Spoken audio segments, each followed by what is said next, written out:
বলছেন আমরা দেশের জন্য কাজ করি, সমাজের জন্য কাজ করি, তারা এতদিন কোথায় ছিলেন?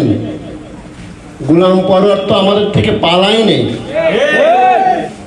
আমরা অধ্যাপক মিয়া গোলাম পরোয়ারকে আজ 30 বছর দেখছি না, 50 বছর দেখছি ফুলতলার মুয়ের মানুষের আনাচে কানাচে অলিতে গলিতে মসজিদে মসজিদে যে দিনের কাজ করছেন, মানুষের সাথে মিশে আছেন, মানুষের কল্যাণে কাজ করছেন। যেখানে সমস্যা সেখানে অধ্যাপক মিয়া গোলাম পরোয়ারকে দেখেছি, যেখানে মানুষ দেখেছে সেখানে অধ্যাপক মিয়া গোলাম পরোয়ারকে দেখেছি। আজ নয়, 6 মাস নয়, নির্বাচনের সময় নয়, আজ থেকে 50 বছর আগের থেকে দেখছি মিয়া গোলাম পরোয়ার এই এলাকার মানুষের পাশে আছেন। আজকে তারা হঠাৎ করে এসে কয়টা কচুরিপানা উঠায় বলছে আমরা সমাজের জন্য অনেক কিছু করে ফেলেছি। 2 টাকা দিয়ে কিছু লোক ম্যানেজ করে বলছেন আমরা অনেক কিছু করে ফেলেছি। টাকার লোভে এতদিন যারা দেখছে অন্য লোকের দল করেছেন, স্লোগান দিয়েছেন, আজকে লবি সাহেবের পিছনে কিছু নেতা আসছেন।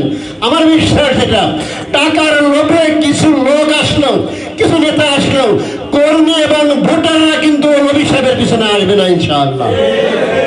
লবি সাহেবের পিছনে আসবেন না, আসবেন কার পিছনে? যে নেতাকে আমরা পরীক্ষিত দেখেছি, আমাদের কাছে পেয়েছি। বিশ্বাস করুন, আমি অধ্যাপক মিয়া গোলাম পরোয়ার ভাইয়ের সাথে জেল খেটেছি। যখন জেল খেলাইছিলাম তখন মনে হতো অধ্যাপক মিয়া গোলাম পরোয়ার মনে হয় এই বিশ্ববিদ্যালয়ের ভিসি, এই জেল খেলা উনি মনে নিয়ন্ত্রণ করেন।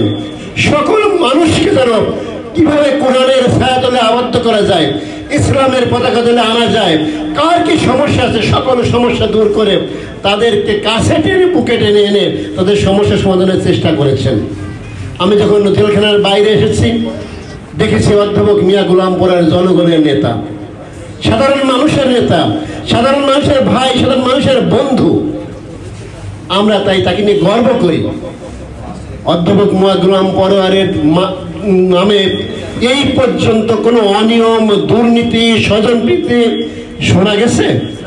কেউ কখনো শুনি নাই।